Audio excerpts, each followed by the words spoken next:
പെന്തക്കോസ്ത് മെസ്സഞ്ചറിൽ കൂടെ പ്രഭാത സന്ദേശം കേൾക്കുന്ന എല്ലാ പ്രിയപ്പെട്ടവരെയും കർത്താവ് ധാരാളമായി അനുഗ്രഹിക്കുമാറാകട്ടെ. നമ്മുടെ പ്രഭാത ചിന്തയ്ക്കായി ദൈവത്തിന്റെ ആത്മാവ് ചൂണ്ടിക്കാണിച്ചു തന്നിട്ടുള്ള വചനം റോമാലേഖനം 11-ാം 23-ാം വാക്യം.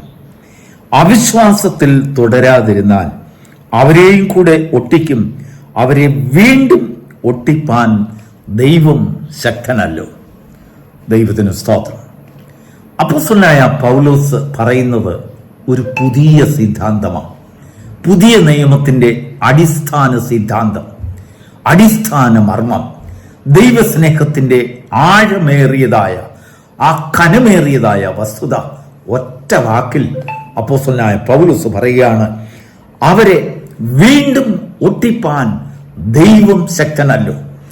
പുതിയ നിയമത്തിൽ കർത്താവ് ഈ ഭൂമിയിൽ സുവിശേഷം കൊണ്ടുവന്നപ്പോൾ ഇതാ നശിപ്പിക്കുവാൻ വേണ്ടി അറുപ്പാനുള്ള ആടുകളായി നിയമിക്കപ്പെട്ടവർ, എണ്ണപ്പെട്ടവരെ പലരെയും തീക്കൊള്ളിയിൽ നിന്ന്, അല്ലെങ്കിൽ ചിലരെ തീച്ചൂടയിൽ നിന്ന്, ആ അടുപ്പിൽ നിന്ന് പോലും ചില കൊള്ളികളെ വലിച്ചെടുത്തും കൊണ്ടുവന്ന് അവരിലെ ആ തീ കെടുത്തിയതിനു ശേഷം രക്ഷയുടെ അനുഭവത്തിലേക്ക് നടത്തുന്നതായ ഒരു ദൈവത്തിന്റെ സ്നേഹത്വം ഇവിടെ പൗലോസ് അപ്പോസ്തലൻ റോമാ സഭയോട് വെളിപ്പെടുത്തി കാണിക്കുകയാണ്. അവരോട് പറയുകയാണ്, നിങ്ങൾ വിചാരിക്കുന്നത് പോലെ അവിശ്വാസത്താൽ ഒരു കൂട്ടം ജനം, ഒരു രാജ്യം, ഒരു സമുദായം, ചില വ്യക്തികൾ, ചില കുടുംബങ്ങൾ, ചില ആ ബന്ധങ്ങളൊക്കെയും അവിശ്വാസത്തിൽ തകർന്നുപോയി. സത്യമാണ്. നമുക്കറിയാം, നമ്മുടെ സമൂഹത്തിലൊക്കെ, നമ്മുടെ ജീവിതത്തിലും എപ്പോഴും അവിശ്വാസം നമ്മുടെ ഒരു കൂടപ്പിറപ്പ് പോലെ നമ്മെ പിന്തുടരുകയാണ്. മൃഗങ്ങളിൽ ഇല്ലാത്തതായ ഒരു സ്വഭാവം. മൃഗങ്ങൾക്ക് അവരിൽ അവിശ്വാസമില്ല, വിശ്വാസം മാത്രമേ ഉള്ളൂ. ജന്തുക്കളിലും മറ്റ് ജീവജാലങ്ങളിലെല്ലാം നോക്കിയാൽ അവർക്ക് വിശ്വാസം മാത്രമേ ഉള്ളൂ. അവിശ്വാസം എന്താണെന്ന് പോലും അവർക്കറിയില്ല.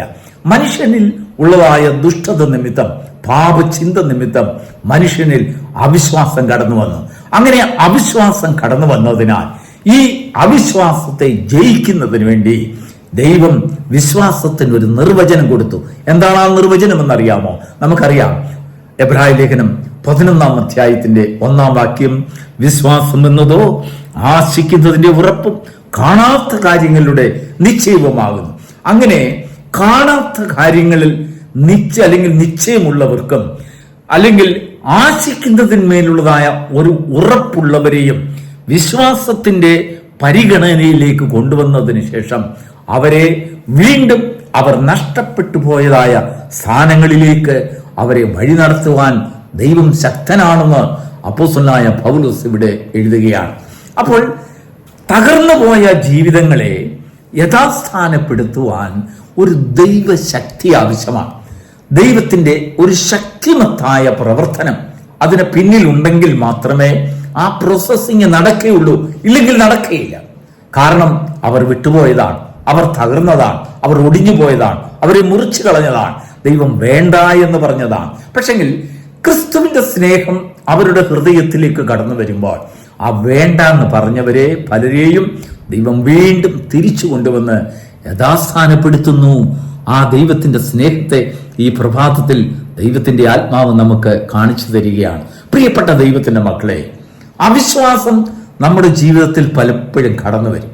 നമ്മളെ വിശ്വാസത്തിൽ നിന്ന്, ദൈവത്തിൽ നിന്ന്, ദൈവശക്തിയിൽ നിന്ന്, ദൈവപ്രമാണത്തിൽ നിന്ന്, കുടുംബത്തിൽ നിന്ന്, കുഞ്ഞുങ്ങളിൽ നിന്ന്, ഭാര്യയിൽ നിന്ന്, ഭർത്താവിൽ നിന്ന്, മാതാപിതാക്കളിൽ നിന്ന്, സഹോദരങ്ങളിൽ നിന്ന്, സമൂഹത്തിൽ നിന്ന് മുറ്റുമായി അല്പാൽപമായി അകത്തി കൊണ്ടുപോയി നാശത്തിലേക്ക്, വേർപാടിലേക്ക് അത് നമ്മെ കൊണ്ടെത്തിക്കുന്ന ഒരു വലിയ ശക്തിയുള്ള ഒരു പൈശാചിക പ്രവർത്തനമാണ് അവിശ്വാസം എന്ന് പറയുന്നത്.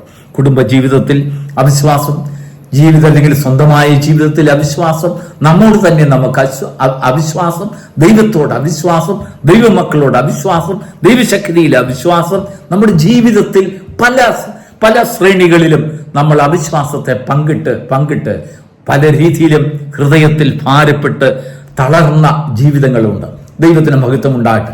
അങ്ങനെയുള്ള ജീവിതങ്ങളോട് ദൈവത്തിന്റെ ആത്മാവിനെ പ്രഭാതത്തിൽ സംസാരിക്കുവാനുള്ളത്, നീ അവിശ്വാസത്തിൽ തകർന്നു പോയ ജീവിതമാണ് നിനക്കുള്ളത്, അവിശ്വാസത്തിൽ കെട്ടുപോയ ജീവിതമാണ് നിനക്കുള്ളത്, അവിശ്വാസത്താൽ മുറിയപ്പെട്ട ജീവിതമാണ്, അല്ലെങ്കിൽ നിന്റെ ഹൃദയം അല്ലെങ്കിൽ തകർന്നു പോയ ഒരു അനുഭവമാണ്. നിരാശയുടെ നടിച്ചുഴിയിൽപ്പെട്ടും കൊണ്ട് ജീവിതത്തെ ത്യജിക്കുവാൻ, ജീവിതത്തെ മറക്കുവാൻ, ജീവിതത്തോട് വേദനയോടുകൂടി ആ ജീവിതത്തെ നോക്കുന്നതായ ഒരു ഹൃദയത്തിന്റെ അനുഭവം നിനക്കുണ്ടെങ്കിലും ദൈവത്തിന്റെ ശക്തി നിന്നിൽ കടന്നു വരുമ്പോൾ നിന്നെ തിരിച്ചു കൊണ്ടുവരുവാൻ കഴിയും. എവിടെ നീ മുറിഞ്ഞു പോയോ, എവിടെയാണോ നിനക്ക് വേദന സംഭവിച്ചത്, എവിടെയാണോ നിനക്ക് നഷ്ടം സംഭവിച്ചത്, എവിടെയാണ് നീ അകന്നു പോയത്, തകർന്നു പോയ ഇടത്തേക്ക് ദൈവം യഥാസ്ഥാനപ്പെടുത്തുവാൻ ദൈവം ശക്തനല്ലോ എന്ന് പൗലോസ് അപ്പോസ്തലൻ ദൈവത്തിന്റെ ആത്മാവിനാൽ നിറഞ്ഞ നമ്മോട് പറയുക.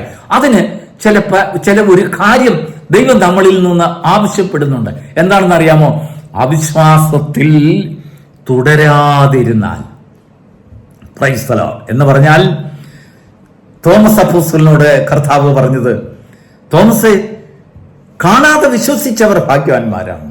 പക്ഷെങ്കിൽ നിന്നെ നഷ്ടപ്പെടുത്താതിരിക്കാൻ വേണ്ടി നീ ആവശ്യപ്പെട്ട പല കാര്യങ്ങളും നിന്നോട് കാണിക്കുവാൻ ഞാൻ നിന്റെ മുൻപിൽ വന്നിരിക്കുന്നു.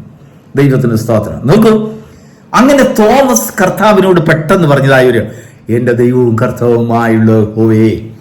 അങ്ങനെ ദൈവത്തിന്റെ നാമത്തെ വിളിച്ചും കൊണ്ട്, ദൈവശക്തിയെ ഏറ്റുപറഞ്ഞുകൊണ്ട് അവിശ്വാസത്തിന്റെ ആ തന്നിൽ വന്നു പോയിട്ടുള്ളതായ ആ തെറ്റുകളെ പരിഹരിക്കുവാൻ തോമസ് ദൈവത്തിന്റെ ശക്തിയിൽ ആശ്രയിച്ചു. ദൈവത്തിന് സ്തോത്രം. നമ്മൾ ദൈവത്തിന്റെ ശക്തിയിലും കരുണയിലും ആശ്രയിക്കുമ്പോൾ അവിശ്വാസത്തിൽ നിന്ന് തുടരുവാനുള്ളതായ ആ ഒരു പ്രവണത നഷ്ടപ്പെട്ടുകൊണ്ട് കാണാത്ത പല കാര്യങ്ങളും നമ്മൾ വിശ്വസിക്കുവാൻ നമ്മെ പ്രേരിതപ്പെടുത്തും. പല ജീവിതങ്ങളിലും, നമ്മുടെ ജീവിതത്തിൽ, കുടുംബജീവിതത്തിൽ, കുഞ്ഞുങ്ങളോട്, ഭാര്യയോട്, ഭർത്താവിനോട്, മാതാപിതാക്കളോട് നമ്മൾ കഴിഞ്ഞ കാലങ്ങളിൽ അവിശ്വാസമാണ്, ദൈവത്തോട് അവിശ്വാസമാണ്, നമ്മുടെ ജീവിതത്തോട് അവിശ്വാസമാണ്, നമ്മൾ ജോലി ചെയ്യുന്നിടത്ത് അവിശ്വാസമാണ് നമ്മെ ഭരിച്ചിരുന്നതെങ്കിൽ അവിടേക്ക് വിശ്വാസത്തെ കൊണ്ടുവരുവാൻ ഒരു കാര്യം ചെയ്യണം. കാണാത്ത പലതും നമ്മൾ വിശ്വസിക്കണം. അല്ലെങ്കിൽ ആശിക്കുന്ന പല കാര്യങ്ങൾക്കും നമ്മുടെ ജീവിതത്തിൽ ഉറപ്പുണ്ടാകണം.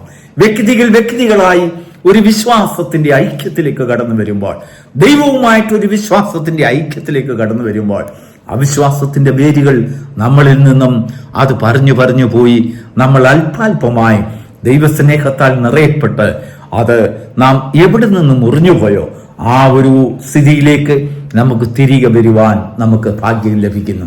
പ്രിയപ്പെട്ട ദൈവത്തിന്റെ ജനമേ, അങ്ങനെ ആഗ്രഹിക്കുന്ന ഒരു ജനങ്ങൾക്ക് അവിശ്വാസത്തിൽ തുടരാൻ ഞാൻ ഇനിയും ആഗ്രഹിക്കുന്നില്ല എന്ന് തീരുമാനമെടുക്കുന്ന ജീവിതങ്ങളിലേക്ക് ദൈവം തന്റെ ശക്തിയെ അയക്കുന്നു, ദൈവം തന്റെ കരുണയെ അയക്കുന്നു, ദൈവം തന്റെ ബലത്തെ, ദയയും കൃപയും അവനിലേക്ക് പകർന്നുകൊണ്ട് അവൻ ദൈവത്തിന്റെ ശക്തിയെ വാസ്തവമായി അവന് കാണിച്ചു കൊടുക്കുന്നു എന്ന് ദൈവത്തിന്റെ വചനം ഇവിടെ ഈ പ്രഭാതത്തിൽ നമ്മോട് സംസാരിക്കുകയാണ്.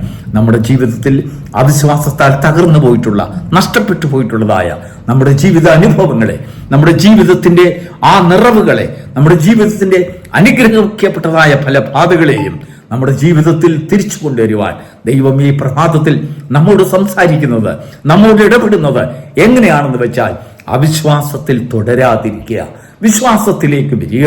വിശ്വാസം എന്നത് കാണാത്ത കാര്യങ്ങളുടെ നിശ്ചയം, ആശിക്കുന്നതിന്റെ ഉറപ്പ്, ദൈവം നമുക്ക് വേണ്ടി സകലതും ചെയ്യുവാൻ ശക്തനാണതായ ആ ഉറപ്പ്, ദൈവശക്തിയുടെ ആഴത്തെ മനസ്സിലാക്കുവാൻ നമ്മളിൽ ഒരു പ്രാപ്തി വരുമ്പോൾ വാസ്തവമായി നാം എവിടെ നിന്ന് മുറിയപ്പെട്ടുവോ അവിടേക്ക് തിരികെ വരുന്ന ഒരനുഭവം നമുക്ക് അനുഭവിച്ചറിയുവാൻ കഴിയും. ദൈവം നമ്മെ വീണ്ടും ഒട്ടിപ്പാൻ ശക്തനല്ലോ. വീണ്ടും ഒരു പ്രാവശ്യം കൂടെ നമുക്ക് നൽകപ്പെട്ടതായ വചനത്തെ ഒന്ന് വായിക്കാം. അവിശ്വാസത്തിൽ തുടരാതിരുന്നാൽ അവരെയും കൂടെ ഒട്ടിക്കും, അവരെ വീണ്ടും ഒട്ടിപ്പാൻ ദൈവം ശക്തനല്ലോ. ആ ശക്തിയുള്ള ദൈവത്തിന്റെ മഹത്വത്തെ കാണുവാൻ ദൈവം നിന്നെ ഈ പ്രഭാതത്തിൽ സഹായിക്കുമാറാകട്ടെ. God bless you.